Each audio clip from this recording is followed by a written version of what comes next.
Welcome back to another My Friggin Movie Review. Today I'm talking about Beetlejuice Beetlejuice. That's right, they're bringing back Beetlejuice for another run at this, and we finally get a sequel after all these years. And they didn't only bring back Michael Keaton for this sequel, they also brought back Winona Ryder and Catherine O'Hara. They also decided to sprinkle in a few new people, including Jenna Ortega, Monica Bellucci, and Willem Dafoe. This is a direct sequel, so it is a continuation of the events from the first one. That being said, even if you didn't rewatch the first one, you'd be alright. So what's good about this one? Well, first off, Beetlejuice, Beetlejuice, Beetlejuice. I mean, Michael Keaton is the star of this show. He truly is the best part of the movie, and his jokes and his just personality is really why you're watching it. So the main focus is Winona Ryder, and then everyone else is kind of spinning off of essentially her world. Jenna Ortega plays her daughter, and she does a really good job. Catherine O'Hara is always good. But the main thing about this movie is the comedy, and most of that comes from Michael Keaton and Catherine O'Hara. I mean, they are truly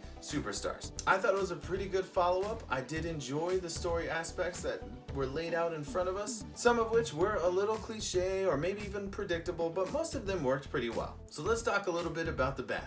There was a couple interesting directorial decisions that they made, in particular with some animation to give a backstory to one of the characters, probably a little bit of some pacing issues, and their attempt at the Deo scene, that one was very long-winded. I mean, they play almost this entire song in its entirety, and it felt way too long. I think there could have been a condensed version of that. Also, I did not like the song choice. But the biggest problem of this movie is that Monica Bellucci's character did not need to be in it at all. And an argument can be made for Willem Dafoe. I think he's kind of in that same boat.